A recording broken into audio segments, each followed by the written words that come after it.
A viagem de Faisal. Faisal era um jovem de 18 anos. Apesar de pertencer a uma família pobre, tinha uma grande força de vontade e sonhava visitar o país que viu nascer, a Palestina. Apesar da guerra que dominava a Palestina, Faisal nunca perdeu a vontade de a visitar. Certo dia decidiu concretizar o seu sonho. Trabalhou muito e quando finalmente teve dinheiro, pôde tratar dos documentos. Depois de estar tudo tratado, Faisal estava ansioso e mal conseguiu dormir na noite anterior. O primeiro destino seria Tanger. Porém, antes de chegar a Tanger, teria primeiro de atravessar Gibraltar de barco. Já com as malas na bagagem do jipe, Faisal partiu. Ao chegar a Gibraltar, Faisal instalou-se numa pensão. Era uma pensão grande, mas estava putrefacta. O papel de parede que cobria o interior da pensão estava a degradar-se. Havia constantes falhas de eletricidade.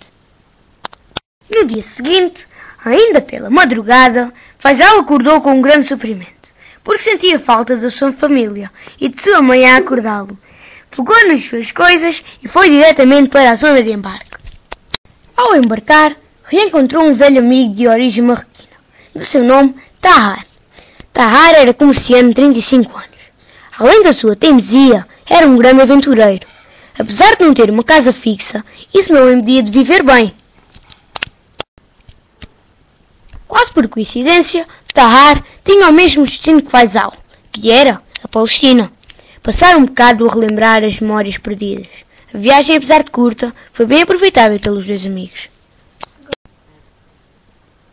Ao chegar ao porto de Tanger, Tahar recomendou ao seu amigo ficar na pensão de Al-Quds. Faisal assim o fez, despediu-se de Tahar e seguiu. Ao acabar o dia, Faisal dirigiu-se para a pensão, pois teria de acordar muito cedo, porque já tinha combinado conhecer o mercado. Ao acordar, vestiu-se e apanhou um táxi. Tanger podia não ter muitos monumentos, mas tinha bastantes lojas de roupa, de calçado, de comida e de artesanato. Faisal não comprou nada, pois estava a poupar para as outras viagens. Ainda não tinha acabado o dia e já tinha planeado o próximo.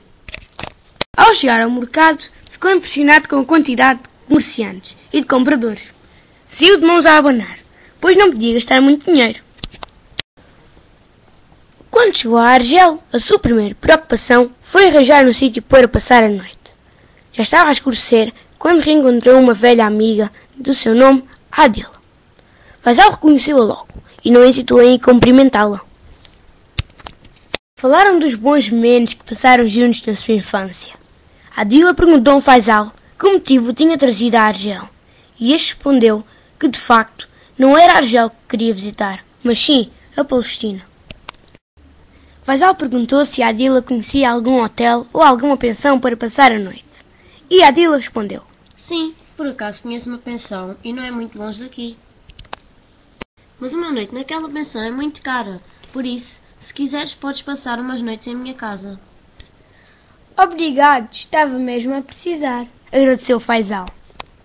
Faisal passou uma noite na casa da Adila e no dia seguinte preparou as coisas para partir. Ainda não era meio-dia e já estava com ela no porto. Não tiveram de esperar muito até que o barco chegasse. Ao entrarem no barco, Faisal e Adila dirigiram-se para as suas devidas camaradas. Ao chegarem ao Egito, tiveram que atravessar o Rio Nilo para poder chegar ao Cairo. Quando chegaram ao Cairo, Adila já tinha alugado um hotel para poderem passar a noite. Antes de lá chegarem, foram jantar a um restaurante tradicional da zona. Ao acabar o jantar, foram para o hotel, pois no dia seguinte teriam de apanhar o avião para a Palestina. Assim foi, levantaram-se muito cedo e apanharam um avião. Após várias horas de viagem, chegaram finalmente ao aeroporto internacional Yasser Arafat, em Gaza. À chegada, Adila e Faisal despediram-se e seguiram o seu caminho, uma vez que tinham objetivos diferentes para a viagem. Faisal esperava encontrar um cenário complicado, mas que fosse mais pacífico do que se via na televisão. Sempre pensou que não devia ser assim tão mau. Ao sair do aeroporto, foi complicado passar por tanta segurança e tantos postos de controle israelitas. Depois de muitas perguntas e de muito tempo perdido, lá conseguiu sair e dirigir-se à cidade, onde os seus avós tinham vivido há muitos anos. Gaza tem um aspecto desorganizado e tem várias áreas destruídas, resultado de conflitos, de granadas, de atentados, retaliações. Sentiu-se desiludido, primeiro porque se confirmava o cenário destruído e confuso que se via na TV, e depois porque sentia que havia demasiado controle no dia-a-dia das pessoas. Sentiu vontade de ajudar o seu povo, que acabara de conhecer, e sentiu uma tristeza enorme. Nesse dia, telefonou aos pais e tentou descansá-los, e disfarçou a sua mágoa. Lembrou-se dos seus amigos, Tahar e Adila, da sua infância que puderam ter longe da Palestina, cheio de brincadeiras livres e com escolas em bom estado, e hospitais equipados com tudo o que precisavam. Comparou a sua história de vida com a das crianças que viu por Gaza, e a sua tristeza transformou-se em revolta. Revoltou ver a sua terra que agora começou ocupada por outro povo, ver o seu povo dominado e sujeito a regras que não o respeitavam. Prometeu quando chegasse a Portugal juntar-se a uma causa que divulgasse o que se passava naquela parte do mundo esquecida. A viagem durou mais uns dias e a realidade a cada dia que passava mais o chocava. São incríveis as limitações. Pensou para ele próprio. Por que não poderá o meu povo escolher o seu próprio destino? Ser país como os outros? Por que não pode o meu povo viver em paz? O regresso a Portugal foi duro e a viagem que fez marcou-o profundamente.